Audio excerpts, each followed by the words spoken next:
अस्सलाम वालेकुम रहमतुल्लाहि व बरकातहू। जी सब दोस्त साहब आप ठीक हो, अल्लाह ताला सब खुश रखे, आबाद रखे। अच्छा जी, आज का जो हमारा वीडियो बनाने का मकसद है वो है जी नाबालिग लड़की की दुआ। ठीक है, हमने आपको पहले बताई थी नाबालिग लड़के की दुआ, आज हम आपको बताएंगे नाबालिग लड़की की दुआ। अल्लाहुम्मा जअल्हु लना फ़ाक़तन वजअल्हु लना अजरन व ज़ुफ़रन वजअल्हु लना शाफ़िअन मुशफ़्फ़ा। ठीक है जी, ये हमने आपको लड़के की बताई थी, जो हम लड़की की बताएंगे सिर्फ की ज़रूरत है।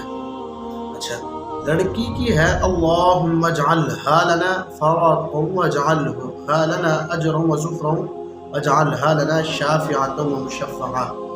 ठीक है जी, ये नमाज जनाजा हर मुसलमान की ज़रूरत है और हर मुसलमान को कोशिश करनी चाहिए सीखे, क्योंकि नमाज जनाजा मेरी भी ज़रूरत है और हर जिसने कलमा पढ़ा है उसकी ज़रूरत है।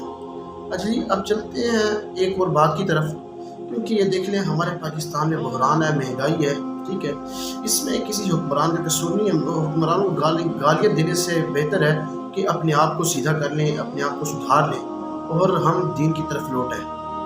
ठीक है, अल्लाह ताला ने फरमाया जिस तरह की आवाम होगी उस तरह के उन पर हुक्मरान मुसल्लत किए जाएंगे। जब अल्लाह ताला नाराज़ होता है तो अल्लाह ताला हम पर हुक्मरान भेजता है, और जब अल्लाह ताला खुश होता है तो अल्लाह ताला हम पर हुक्मरान अच्छे भेजता है।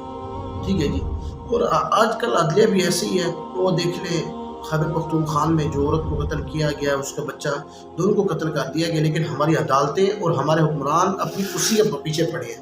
और अदालतें माशाल्लाह ऐसी हैं जो कि अपने ऊपर पड़ी हैं, उन्हें जहाँ से पैसा मिलता है वहीं से काम करती हैं। अल्लाह ताला हमारी अदलिया को भी हिदायत अता फरमाए और हमारे हुक्मरानों को भी हिदायत अता फरमाए।